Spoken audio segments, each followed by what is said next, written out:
देख लो कैसे रोबोट हमारी बीवियों को पेल रहा है। क्या ये है हमारा आने वाला भविष्य? दोस्तों, आने वाले समय में आर्टिफिशियल इंटेलिजेंस क्या क्या कर सकता है हम सोच भी नहीं सकते।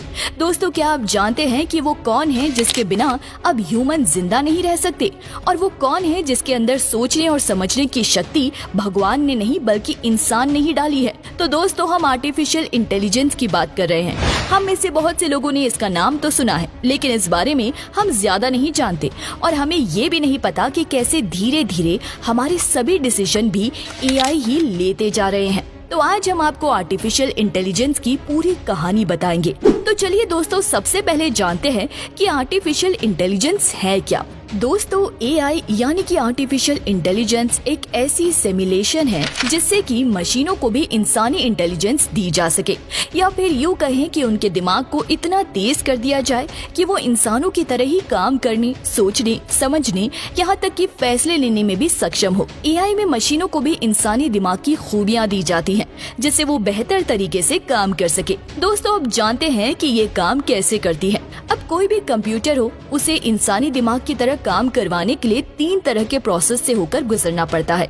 इसमें सबसे पहले प्रोसेस है लर्निंग, और जिसमें मशीनों की मेमोरी में इंफॉर्मेशन डाली जाती है।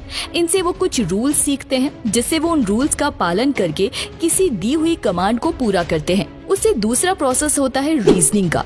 अब इसमें मशीनों को इंस्ट्रक्ट किया जाता है कि वो उन बनाए गए रूल्स को फॉलो करें और उसके बाद डिजायर्ड रिजल्ट की तरफ आगे बढ़ें, जिससे कि उन्हें अप्रोक्सीमेट या फिर एक डेफिनेट इंफ्लूजन मिल सके।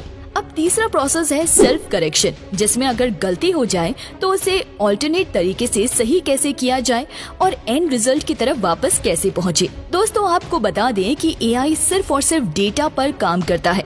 चलिए इसको एक एग्जाम्पल से समझते हैं। आप सभी गूगल पर कुछ सर्च कीजिए।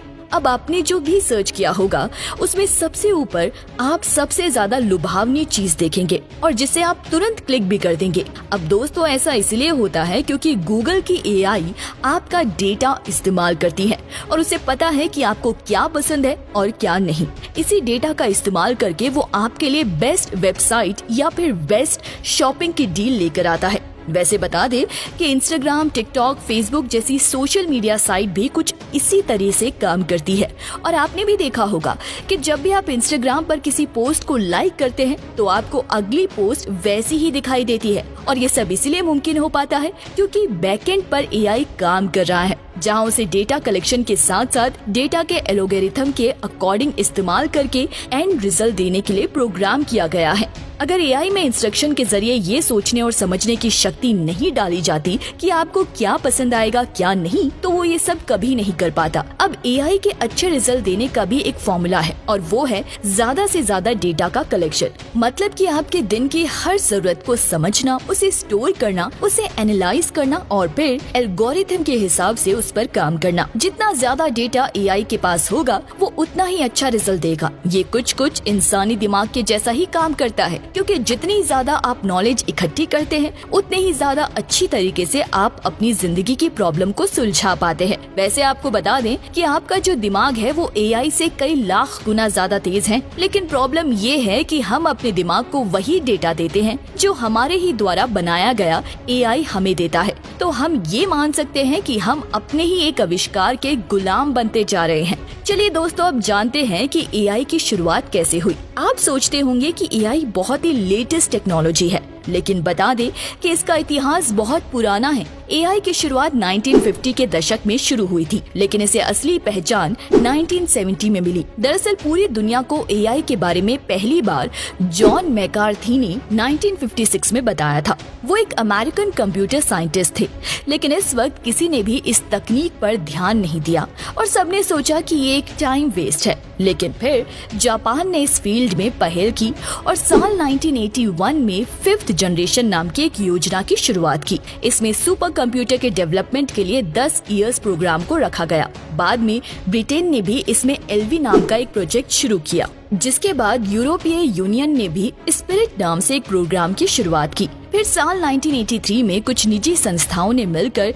एआई में लागू होने वाली हाई एंड टेक्निक्स जैसे वेरी लार्ज स्केल इंटीग्रेटेड को डेवलप करने के लिए micro electronics and computer technology union की स्थापना की और फिर धीरे धीरे ये इंडस्ट्री एक पेड़ की तरह बड़ी होती गई। अब तो ऑटोमेशन से लेकर एक्चुअल रोबोट्स तक सभी चीजें इसके अंदर आ चुकी है और इसकी मदद से बढ़ने वाली स्पीड, साइज और वैरायटी ऑफ डेटा का हैंडल करने की कैपेसिटी के कारण दुनिया की ज्यादातर कंपनी इस टेक्नोलॉजी को बनाना चाहती है। आइए अब जानते हैं कि क्या एआई इंसानों के लिए खतरनाक है। तो दोस्तों आपको बता दें कि अगर हमने कंप्यूटर के दिमाग का नियंत्रण खो दिया तब इस दुनिया में एक लड़ाई होगी जो मशीन और इंसान के बीच में होगी। ये एक ऐसी लड़ाई होगी जिसमें इंसान शायद जीत भी नहीं सकेगा, क्योंकि हमने अब कंप्यूटर को सोचने, समझने और डिजायर्ड रिजल्ट प्रोड्यूस करने की पावर दे दी है। और अगर ये मशीन आपस में बात करने के लिए खुद की भाषा बना सकते हैं और खुद बात कर सकते हैं तो ये खुद को और बेहतर और चालाक भी बना सकते हैं। खैर, फिलहाल इस पृथ्वी पर इंसान से ज्यादा समझदार और कोई प्राणी नहीं। दोस्तों, इसके बारे में आपकी क्या राय है? कमेंट करके जरूर बताना।